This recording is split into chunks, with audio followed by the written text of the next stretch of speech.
पर उसके साथ साथ जो दूसरा घटनाक्रम है उसको भी जानना जरूरी है। तो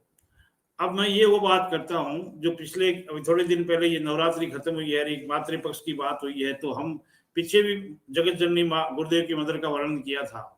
और उस पावर का वर्णन किया था। तो आज मैं थोड़ी बातें उन्हीं के बारे में करूंगा कि गुरुदेव वो सर्विस लग गए, पढ़ाई भी की, ये सारा कुछ, वो गांव से भी आए। इस घटनाक्रम में जो हम देखते हैं धर्मेंद्र जी कि उस जगत जननी के पास अगर कोई प्रॉपर्टी थी तो उसका जो हाथ से बनाया वो घुरंदा मकान और उनका वो खेत, जो उनकी पुश्तैनी जमीन। तो अब क्या, मदर वहां, गुरुदेव को वहां अनाथालय में भर्ती करवा दिया गया था, तो एक तरफ तो मदर को वो चिंता रहती थी मेरा बच्चा कैसे है, खाया है नहीं खाया है, क्या है, वो एक अंदर माँ की जो होती है। दूसरी तरफ वो पेट पालने के लिए जरूर वहां नौकरी करते थे बनियों के, पर उनकी जो संपत्ति थी उनकी भी चिंता रहती थी कि मेरी संपत्ति, मेरा घर, मेरी जमीन। तो बीच बीच में वो टाइम निकाल के वो जमीन को भी देखते। और धर्मेंद्र जी, मैं एक ये जो सारा है, मैं भाई बहनों कहना चाहता हूं, पर भाई तो थोड़े से अहंकार वाले होते हैं, बहनें इसको समझती है कि उनके अंदर एक प्रेम होता है, एक दया भाव होता है। तो वो इस चीज को समझे माँ के हिसाब से, कि माँ के हिसाब से कि गुरुदेव की जो मदर थे, जिसे हम माँ, अब ये नवरात्रि माता माना जाता है ना, माता का मतलब वो माता जो सबकी माता, ऐसी माता जो सबकी माता। तो गुरुदेव की जो मगर जगत जननी है वो इस काबिल है, हम उसको कह सकते हैं वो जगत जननी, सबकी माता, सबकी माता। तो इस परिवार को मैं कहता हूं, जब भी आपको याद आए,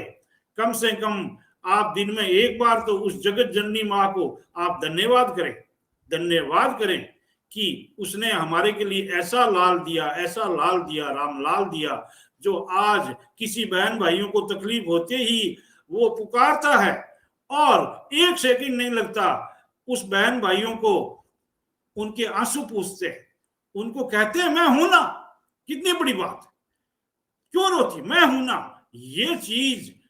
ये सता, वो कल की अवतार, उनकी वो मां जगत जननी, जिनको हम लाख बार धन्यवाद करें तो भी कम है। हम सारे ऋणी हैं उसके, हम सारे ऋणी हैं। पर उसने सही रूप में इस तमोगुण के कारण से जो कष्ट सहे, उसकी मैं ज्यादा तो नहीं जानता, सारी बात तो कह भी नहीं सकता कोई भी, कोई प्रेरणा हो करवाएंगे, पर एक बानगी रूप से बताना चाहता हूँ। धर्मेंद्र जी, क्या था वो जो प्रॉपर्टी की बात कर रहे थे अपने, तो वो जो उन्होंने माँ ने जो मकान बनाए थे,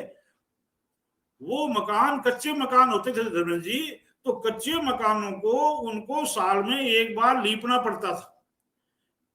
गोबर से, और वो एक ऐसी अलग मिट्टी होती है उससे। तो आप कल्पना करिए कि वो जो है कोई एक दिन में नहीं होता था। इसका गवाह बनाने के लिए, अब है तो पता नहीं क्या राज गुरुदेव और मेरा क्या व्यवस्था है, पर उसको समझाने के लिए जैसे गुरुदेव अनाथालय में रखा गया 10 साल, उसी तरह मेरे को 2 साल की उम्र में मेरे ननियाल में रख दिया गया। और सेम वही कंडीशन, जैसे गुरुदेव के मदर अकेले थे और उनका बच्चा था, उसी तरह मैं, मेरे ननियाल में कोई नहीं था, मेरी माँ ही थी, इसलिए मेरे को छोड़ दिया। तो मैं 2 साल से लेके 12 साल तक 10 साल वहीं रहा। उस 10 साल में मैंने मेरी नानी को नजदीक से देखा, और उससे मैंने अब याद जोड़ा तो वो की वो परिस्थितियां, एक अबला महिला जिसके कोई साधन नहीं हो और उसको सारा मैनुअली करना, पैसा भी नहीं हो, तो वो जो अगर जो लिपा पोती होती है धर्मेंद्र जी, उस टाइम न तो पानी था घरों में, न कोई साधन था,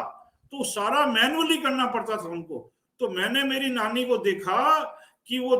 हफ्ते भर तो वो रोज दिन में 4-5 वो तगारी लेके, वो जहां कोई पर्टिकुलर जगह होती थी, अलग मिट्टी होती थी, उसको लाती, पहले उसको इकट्ठा करती। जैसे ही मिट्टी इकट्ठी हो गई हफ्ते भर में, फिर वो क्या करती, सुबह जल्दी उठना,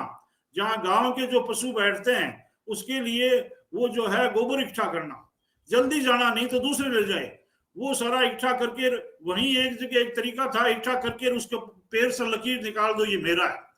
फिर उनको वहां से घर पे लाना, 2-4 बटल जितने भी होते घर पे लाओ, फिर मिट्टी डाल के उनको बह के छोड़ दो। अब क्या होता है, जैसे तुम्हारे 2 मटके पानी लगते हैं, तो उनको पानी भी एक कहाँ, या तो तालाब होता था या कुआं होता था, गांव में एक जगह ही होता था, तो वो भी सिर पे अगर 2 मटके पानी लगते हैं तो जिस दिन लेट करना है उस दिन आपको 5 मटके लाने पड़ेंगे। वो पानी लाओ, फिर उसको तैयार करो, वो भी मैनुअली करना होता, और फिर खाना वाना बना के उस काम में लग जाओ। तो कम से कम इस प्रक्रिया में 10-15 दिन लगते थे। तब जाके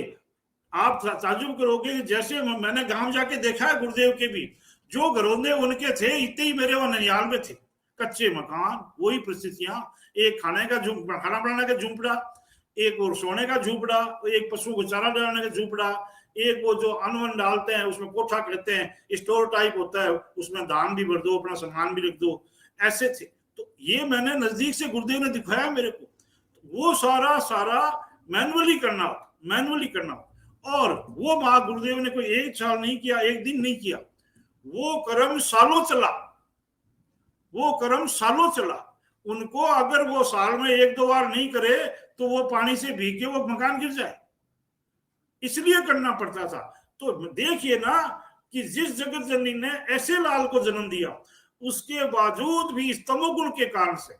इस तमोगुण के कारण से उनको वो सारे कष्ट सहन करने पड़े, कष्ट सहन करने पड़े। तो वो उधर अपने बच्चों को भी देखते थे, अपने खेत को भी देखते थे, और अपने मकान भी देखते थे। आज मैं ज्यादा टाइम नहीं लूंगा इस पे, हम अगले में बात करेंगे। पर ये एक वानगी है कि इस कलयुग के अंदर इस अंधेरों को मिटाने के लिए जो सता आई, उनकी मां जगत जननी को ऐसा सोचते हैं अवतार होंगे, उन्होंने आराम किया होगा, ऐसा नहीं है। उस